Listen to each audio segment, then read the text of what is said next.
Snow had a way of making the city feel quieter, as if every sound had been wrapped in cotton.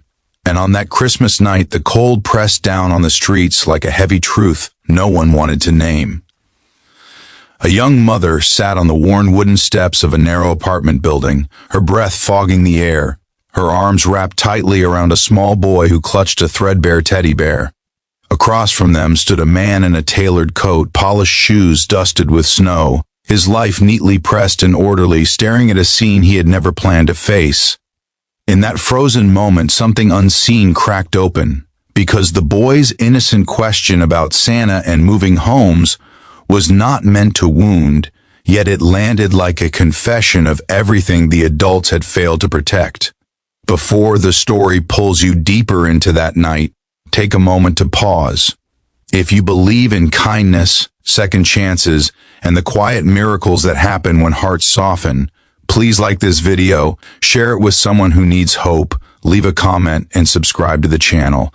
Your support helps stories like this reach people who might be standing in their own cold moments right now. The woman's name was Clara, and just months earlier her life had still resembled something stable. She had worked long hours as an assistant at a small marketing firm, fetching coffee, organizing files, staying late without complaint because she needed the paycheck and believed loyalty would someday be returned. Her boss, Ethan, was efficient, distant, and admired by everyone for his sharp mind and spotless reputation. Clara never asked for favors, even when her husband left with nothing but an apology and a promise that dissolved like mist. She showed up every morning with tired eyes and a brave smile, carrying the weight of single motherhood quietly, hoping no one would notice how close she was to the edge. But stability is fragile when you live paycheck to paycheck.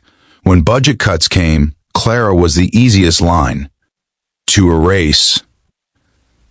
Ethan signed the papers without looking up, trusting numbers more than faces, assuming she would land on her feet like everyone else. Weeks passed, savings vanished, rent notices stacked up, and excuses ran out. On the morning the locks were changed, Clara packed what she could into 2 bags, lifted her son Noah onto her hip, and walked out into the world pretending she still belonged in it. Christmas lights glittered everywhere that December, mocking her with promises she could not keep. Clara tried shelters, distant relatives, and old friends, but pride and overcrowding closed doors faster than she could knock. By Christmas Eve, she found herself back at the apartment steps, not as a tenant, but as someone waiting for morning to come. Noah, barely old enough to understand what home meant, sensed the change anyway. Children feel instability like animals feel storms. He asked fewer questions and held his teddy bear tighter, as if softness itself could anchor him. Ethan, meanwhile, was walking home from a company party he had left early, the laughter and champagne suddenly hollow. He had everything people said mattered, yet the holiday felt empty, echoing. When he turned down the side street near Clara's old apartment, he noticed the familiar outline of her coat and the small figure beside her. Confusion slowed his steps, then disbelief. This was not how things were supposed to look. Success was meant to separate him from scenes like this. The cold deepened as the night wore on. Snow fell steadily, settling into Clara's hair and the folds of Noah's hat. She told herself she would figure it out tomorrow, as she always did, but fear gnawed at her resolve. Noah shifted in her lap, his eyes fixed on Ethan with the kind of trust only children possess. He saw not a boss or a stranger, but a tall man who looked important, someone who might know how the world worked. In a voice too small for the weight it carried, Noah asked Ethan if he could tell Santa that they had moved, because Santa might not find them otherwise. The words were simple, innocent, and devastating. Clara's heart stopped. She had tried so hard to keep the truth from her son, to make the adventure sound temporary, but children translate reality into their own language. Ethan felt something inside him break free from its careful cage. The boy was not asking for toys. He was asking not to be forgotten. Ethan crouched down, the snow soaking into his expensive trousers, and for the first time truly saw Clara. He saw the exhaustion carved into her face, the strength it took to keep sitting upright, the love that refused to surrender even when everything else had.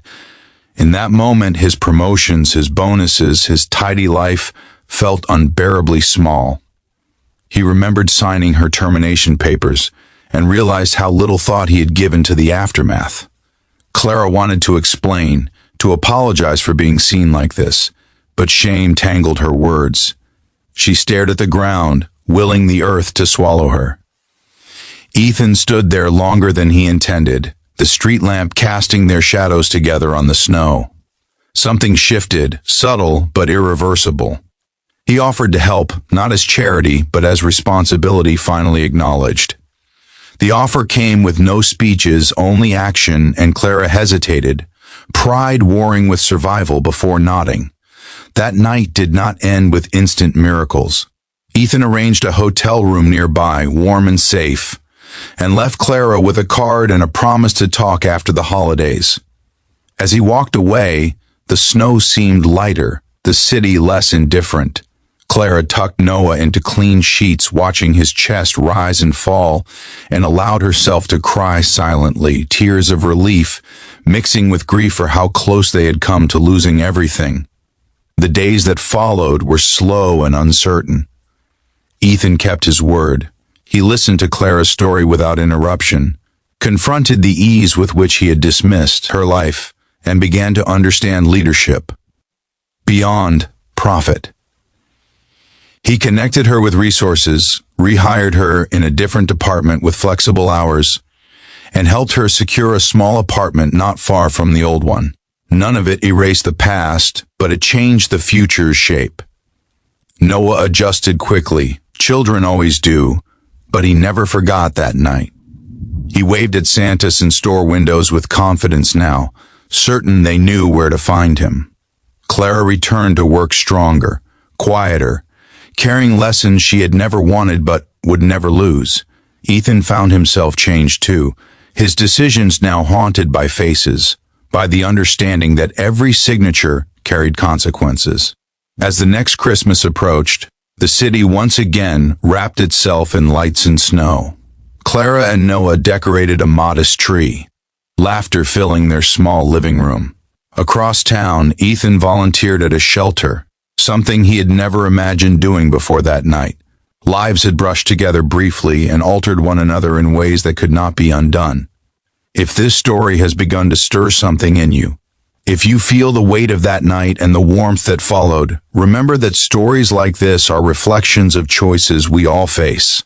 Kindness is rarely convenient, but it is always necessary. Before we come to the end, I ask you one special thing.